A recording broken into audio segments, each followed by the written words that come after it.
মৌলভীবাজারের রাজনগর উপজেলার পানিশাইল নিজগাঁও গ্রামের আলোচিত আব্দুল মালিক হত্যাকাণ্ডের বিচার প্রক্রিয়া ভিন্ন খাতে প্রবাহিত করতে একটি মহল অপকৌশল করছে বলে অভিযোগ করেছেন নিহত আব্দুল মালিকের স্ত্রী সাবরিনা আক্তার সাফিয়া। এক সংবাদ সম্মেলনে তিনি এমন অভিযোগ করেন।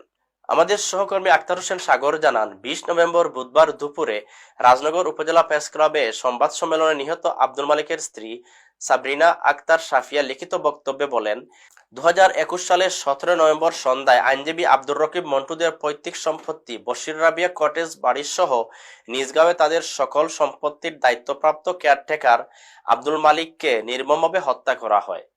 এ ঘটনায় অ্যাডভোকেট আব্দুর রকিব মন্টু বাদী হয়ে রাজনগর থানায় মামলা দায়ের করেন। সম্প্রতি অ্যাডভোকেট আব্দুর রকিব মন্টু রাজনৈতিক পরিচয়ের সূত্র ধরে জনমনে বিভ্রান্তি সৃষ্টি করার নিমিত্তে প্রতিপক্ষের লোকজন তথাকথিত আয়নাগর এবং টর্চার সেল বলে সামাজিক যোগাযোগ মাধ্যম ও বিভিন্ন মাধ্যমে অপপ্রচার করে গুজব রটাচ্ছেন। মামলার বাদী অ্যাডভোকেট আব্দুর রকিব মন্টুকে হেনস্থা করে মামলাকে ভিন্ন খাতে প্রভাবিত করার চেষ্টা করা হচ্ছে। স্বামী আব্দুল মালিক হত্যার দ্রুত বিচার ও শিশু সন্তানকে নিয়ে নিরাপদে বাঁচার আকুতি জানান নিহতের স্ত্রী সাবরিনা আক্তার সাফিয়া।